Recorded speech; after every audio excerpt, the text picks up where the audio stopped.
Una tormenta de verano, violenta y repentina, se abatía sobre Mataderos.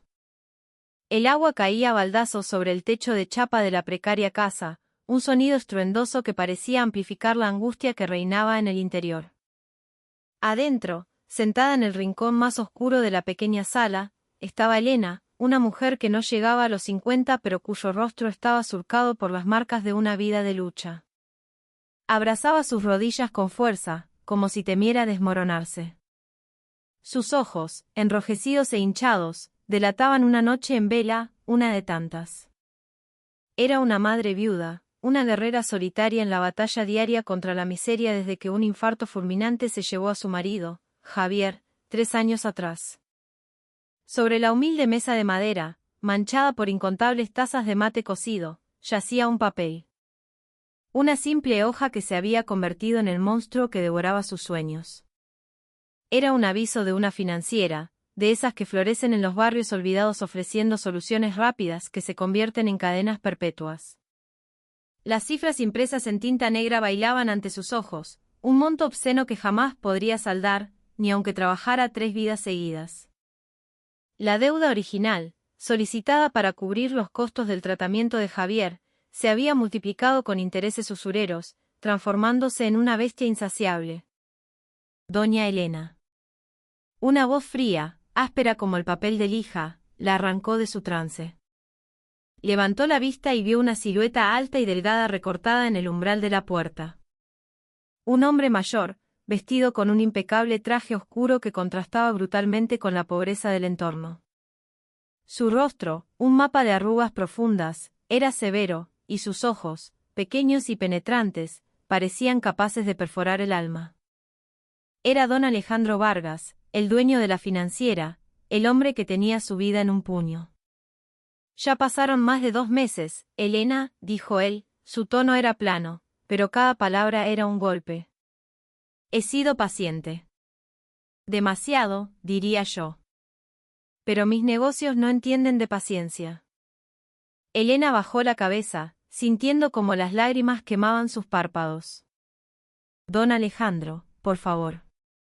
Le juro que estoy haciendo todo lo que puedo. Hago horas extra en la fábrica, limpio casas los fines de semana. Pero no alcanza. La plata no alcanza. Don Alejandro soltó una risa seca, un sonido sin alegría. Hacer todo lo que puede. Eso no paga las cuentas. El tiempo de las excusas se terminó. O me paga lo que me debe, con los intereses acumulados, para el fin de semana. Hizo una pausa dramática, dejando que el peso de la amenaza se asentara en el aire viciado. ¿O hay otra manera? Sus ojos se entrecerraron, una chispa calculadora brillando en ellos. Usted tiene 2 hijas.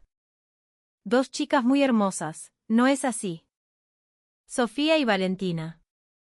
Si una de ellas, o ambas, aceptaran casarse conmigo, podríamos considerar esta deuda saldada. Para siempre. Las palabras cayeron como ácido sobre Elena. Sintió un dolor agudo en el pecho, un cuchillo invisible que le atravesaba el corazón. Levantó la vista, incrédula, sus ojos anegados en un mar de desesperación. ¿Qué? ¿Qué está diciendo, por favor? No puede hablar en serio. Son unas nenas, mis hijas. Una sonrisa casi imperceptible, fría y delgada, se dibujó en los labios de don Alejandro. Ya no soy un hombre joven, Elena. Estoy solo. Necesito compañía, alguien que cuide de mí en mis últimos años. Y necesito herederos, alguien que continúe mi legado.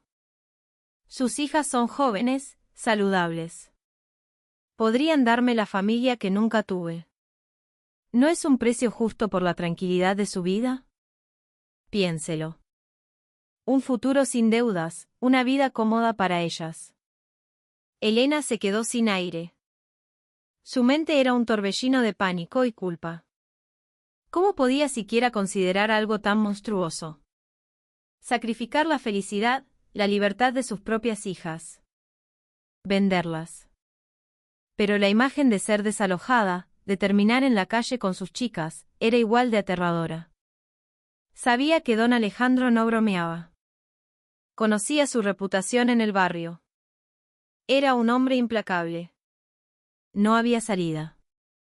Con un temblor que sacudía todo su cuerpo, con el alma hecha pedazos, solo pudo sentir lentamente una rendición silenciosa ante un destino cruel e ineludible. Cuando don Alejandro se fue, dejando tras de sí el olor a perfume caro y a poder, Elena se derrumbó en un sollozo ahogado. Sabía que la decisión que acababa de tomar destruiría a sus hijas, pero en su desesperación, no veía otra opción. Su única plegaria silenciosa fue pedirle a Dios que, de alguna manera, las protegiera de la oscuridad que ella misma había invitado a sus vidas. Esa noche, la atmósfera en la pequeña casa era más densa y pesada que la humedad de la tormenta. Elena reunió a sus hijas en la cocina. Sofía, la mayor, con sus ojos inteligentes y su postura siempre erguida, la miraba con preocupación. Valentina, más soñadora, con una sensibilidad que se reflejaba en su mirada melancólica, jugaba nerviosamente con el borde de su remera. «Tengo que decirles algo», empezó Elena, su voz un hilo tembloroso. «Se trata de la deuda de su padre. De don Alejandro». Les contó la propuesta. O, más bien, el ultimátum. A medida que las palabras salían de su boca, veía como el color abandonaba los rostros de sus hijas. La incredulidad inicial de Sofía se transformó en una furia helada. «No», exclamó, poniéndose de pie de un salto. «No podés hacernos esto, mamá. Es una locura. ¿Casarnos con ese viejo? ¿Solo para pagar una deuda? ¿Te das cuenta de lo que estás pidiendo? Estoy en la UBA, mamá. Quiero ser médica. Me rompí el lomo durante años para llegar hasta acá». Valentina, que hasta ese momento había permanecido en silencio, habló con una voz apenas audible, un susurro roto. Yo tampoco quiero, mamá. Todavía quiero pintar. Quiero ir a la Escuela de Bellas Artes. Pero. Suspiró profundamente, una resignación dolorosa en su voz, tampoco sé qué podemos hacer. Elena extendió sus manos temblorosas y tomó las de sus hijas. «Chicas, por favor. ¿Creen que yo quiero esto? Me está matando. Pero nos van a echar a la calle. No tenemos a dónde ir. ¿Qué se supone que haga?» Sofía apartó la mano bruscamente. «Cualquier cosa menos esto. Vender a tus propias hijas».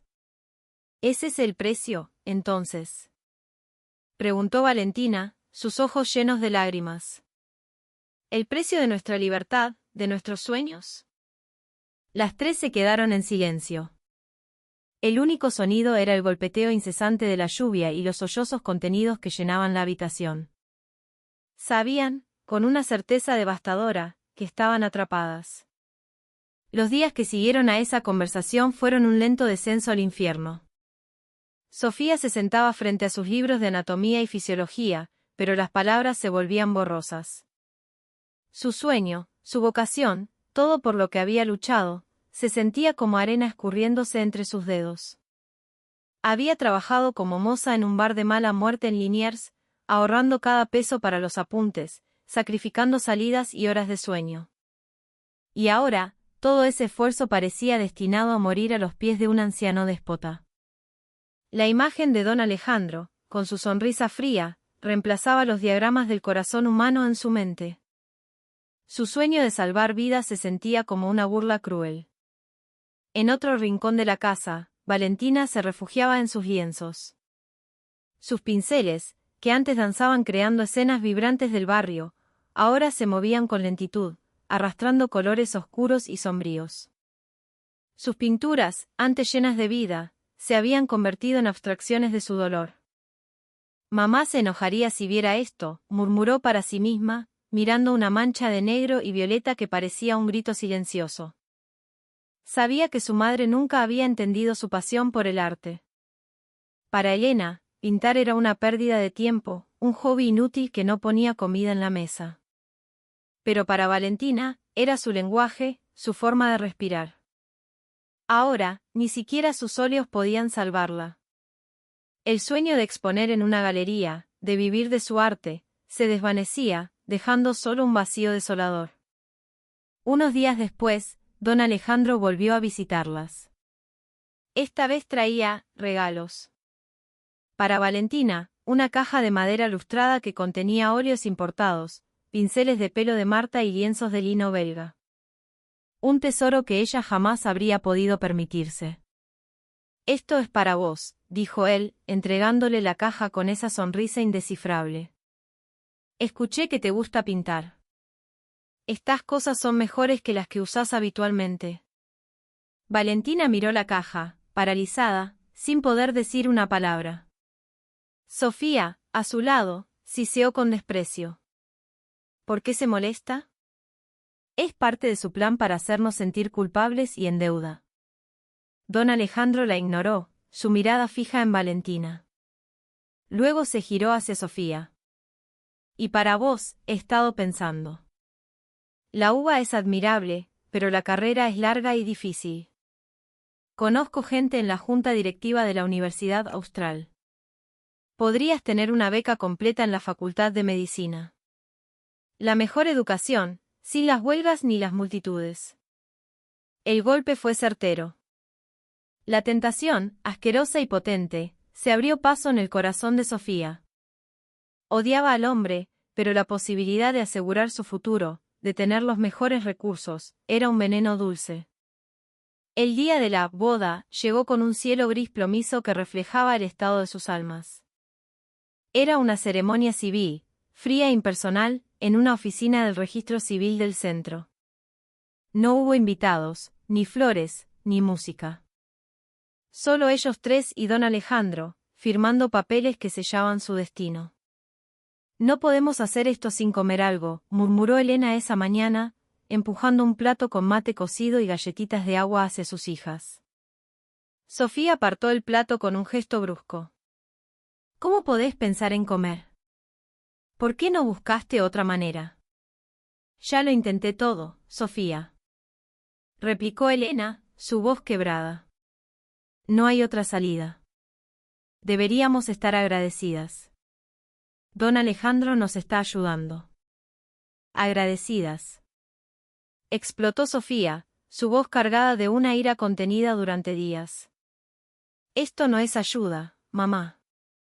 Esto es una cárcel. Nos vendiste». Antes de que Elena pudiera responder, el sonido de un motor potente interrumpió la tensión. Don Alejandro había llegado en su sedán negro, pulcro y silencioso como un vehículo fúnebre. Su rostro era una máscara de impasibilidad, pero en sus ojos había un brillo extraño, casi febril. Entró sin decir mucho, solo un gesto para que se apuraran. Después de la firma, don Alejandro las miró a las dos. «Tu deuda está saldada», Elena dijo, antes de girarse hacia las chicas. «Ahora, ustedes son mis esposas. Pero no viviremos juntos. No de la manera tradicional». Sofía fue llevada a una mansión imponente en el corazón de Recoleta, un palacio de estilo francés con pisos de mármol y techos altísimos que parecía tan frío y silencioso como el famoso cementerio que se veía desde sus ventanas. Valentina, por su parte, fue enviada a una estancia remota en los valles de Salta, un lugar de una belleza sobrecogedora que solo servía para acentuar su soledad. «Quiero que te concentres en tus estudios», le dijo don Alejandro a Sofía la primera vez que la visitó en la mansión. «Ya estás inscripta en la universidad. No quiero que nada te distraiga». Sofía lo miró, sus ojos ardiendo de rabia. «¿Por qué? ¿Por qué hace todo esto?» «Es otra forma de controlarnos, de hacernos sentir que le debemos cada respiro que damos». Don Alejandro simplemente sonrió. «Considéralo una inversión en el futuro de mi familia». Los meses pasaron. Sofía se sumergió en sus estudios con una ferocidad casi desesperada. Era su única vía de escape, la única arena donde sentía que todavía tenía algo de control. En Salta, Valentina, rodeada por la majestuosidad de los cerros de colores, luchaba contra la depresión. Al principio se negó a pintar, pero poco a poco, la belleza abrumadora del paisaje comenzó a filtrarse en su alma. Sus pinturas se volvieron más expresivas, un torbellino de colores que reflejaba su tormenta interior. Una noche de insomnio, Sofía deambulaba por la silenciosa mansión de Recoleta. Se sentía como un fantasma en su propia vida. Al pasar por el escritorio de don Alejandro, notó que la puerta estaba entreabierta. La curiosidad, más fuerte que el miedo, le impulsó a entrar. El estudio estaba lleno de libros antiguos, documentos y fotografías. Una de ellas captó su atención, una joven con un rostro increíblemente parecido al de Valentina. Detrás de la foto, una caligrafía elegante decía, Isabel. En un cajón, encontró diarios y cartas. Una de las frases, escrita por don Alejandro, le heló la sangre: si yo fracaso, el linaje debe continuar a través de sangre nueva. Ellas son la única esperanza. ¿Qué significaba todo eso? ¿Qué era esa obsesión con el linaje y la regeneración? Su investigación se vio interrumpida por el sonido de una tos seca y profunda proveniente del pasillo. Era don Alejandro. Sofía se escondió rápidamente, pero no antes de verlo apoyarse contra la pared, su rostro pálido y sudoroso, mientras se llevaba un pañuelo a la boca. Cuando lo retiró, vio una mancha de sangre. Él lo ocultó rápidamente y siguió su camino. ¿Está enfermo?, preguntó Sofía al día siguiente, su tono más directo de lo que pretendía. Don Alejandro la miró, sorprendido por su audacia. Eso no es de tu incumbencia. Concéntrate en tus estudios. Es lo único que importa. Pero Sofía sabía que había algo más. Un secreto enorme se escondía detrás de la fachada de aquel hombre, y estaba decidida a descubrirlo. Esa noche, una sudestada azotaba Buenos Aires, y el viento aullaba contra los ventanales de la mansión. Sofía, incapaz de dormir, regresó al escritorio. Estaba decidida a entender el rompecabezas. Entre los papeles, encontró una carta amarillenta, con la tinta desvaída por el tiempo.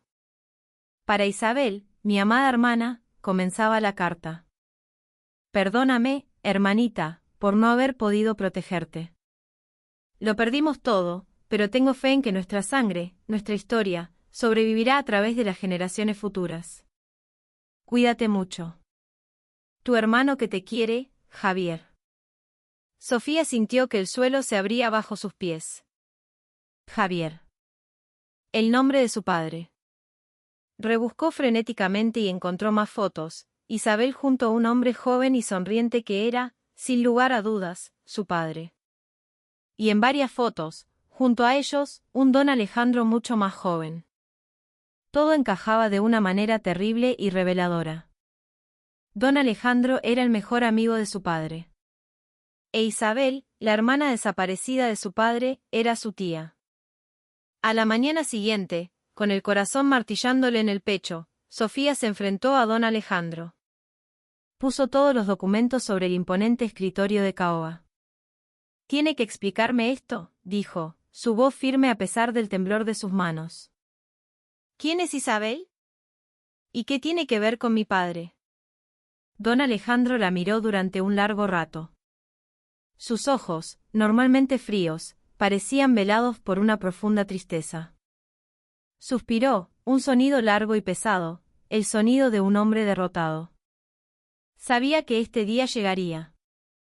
Sabía que eras demasiado inteligente para no descubrirlo. Le contó todo. Que él y Javier habían sido como hermanos desde la infancia. Que amaba a Isabel en secreto, pero ella desapareció durante los años oscuros de la dictadura militar, una de las miles de víctimas de la represión. Le contó cómo Javier, con el corazón roto, nunca dejó de buscarla, y como él, Alejandro, le había jurado proteger a su familia si algo le pasaba. Pero el destino es cruel, continuó, su voz ahora un susurro ronco. Javier murió antes de que pudiera encontrarla o recuperar las tierras y propiedades que nuestra familia perdió en aquellos años. Lo perdí todo, a mi mejor amigo, a la mujer que amaba. Entonces, ¿por qué?, preguntó Sofía, las lágrimas corriendo por sus mejillas. ¿Por qué nos obligó a casarnos con usted? ¿La deuda? La deuda nunca existió, Sofía. Fue una invención. Una excusa. Tosió de nuevo, esta vez sin intentar ocultar la gravedad de su estado. Tengo cáncer. Terminal. Los médicos me dan unos meses. No tengo herederos. Todo esto, dijo, abarcando la mansión con un gesto de su mano, las tierras, el dinero. Todo le pertenece a tu familia. Es la herencia de tu padre, la herencia de Isabel. Solo quería asegurarme de que volviera a sus manos. Tu madre es una mujer orgullosa, nunca habría aceptado mi ayuda como un regalo. El matrimonio era la única forma legal y rápida de transferirles todo sin levantar sospechas. Sofía estaba atónita. El hombre que había odiado, el monstruo que le había robado sus sueños, era en realidad el guardián de su historia, un ángel vengador moribundo. Tras esa revelación, Sofía pidió permiso para visitar a Valentina. Tomó un avión a Salta y la encontró en un enorme y luminoso estudio, rodeada de lienzos que explotaban de color. Su hermana estaba más delgada, con una sombra de tristeza aún en sus ojos, pero había una nueva fuerza en sus trazos. Valen, dijo Sofía suavemente, tengo algo que contarte. Le entregó las cartas, las fotos, y le relató toda la historia. Valentina leyó las palabras de su padre, miró el rostro de la tía que nunca conoció y lloró en silencio. Así que, ¿somos parte de algo más grande?, preguntó, su voz quebrada. Sí, respondió Sofía, abrazándola. Y don Alejandro no es malo. Solo. Está muriendo. Y está tratando de enmendar el pasado. Regresaron juntas a Buenos Aires. Encontraron a don Alejandro en la biblioteca, más frágil que nunca, mirando por la ventana. Ya lo saben todo, ¿verdad?, dijo sin volverse. Las dos hermanas asintieron, las lágrimas volvían a brotar. Gracias, don Alejandro, dijo Sofía. Cuidaremos de este legado. Y cumpliremos los sueños de nuestra familia. Él cerró los ojos, una expresión de paz finalmente en su rostro arrugado. Eso es todo lo que siempre quise, susurró. 2 semanas después, don Alejandro Vargas murió mientras dormía. Los meses que siguieron fueron un torbellino de cambios. Fieles a su promesa, las hermanas comenzaron un nuevo capítulo. Sofía regresó a la UBA, pero con una nueva perspectiva.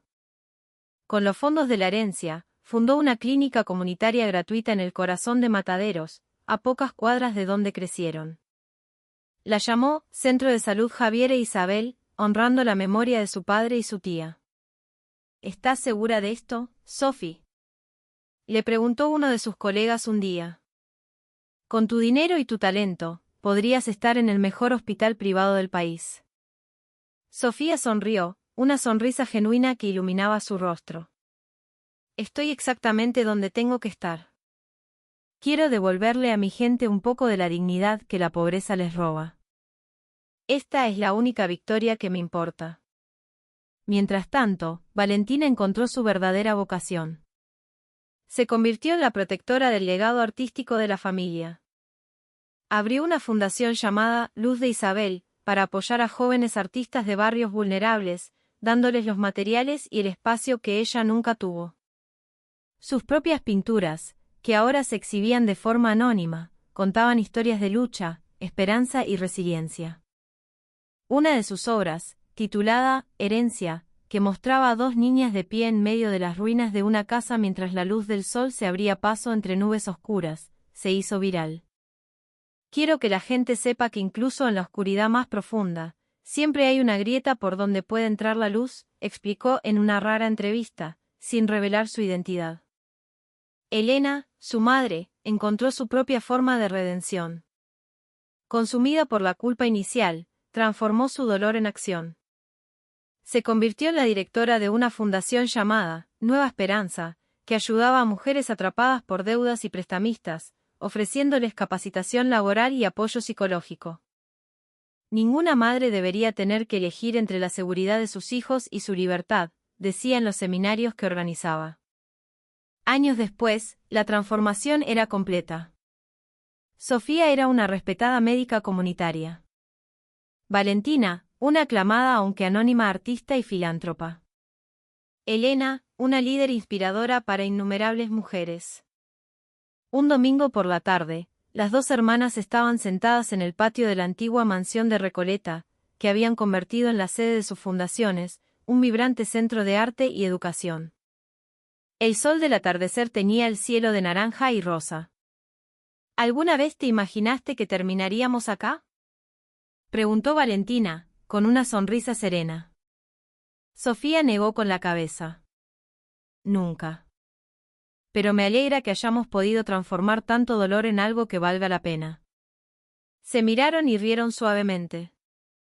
En las manos de Sofía estaba la última carta que don Alejandro les había dejado, una que leían a menudo: la verdadera victoria no es vencer al enemigo, sino transformar su maldad en una bondad inesperada. La verdadera herencia no es el dinero que se deja, sino el bien que se hace con él. Y eso es exactamente lo que hicieron. Cambiaron la tragedia por un renacimiento, el sufrimiento por un propósito y una venganza silenciosa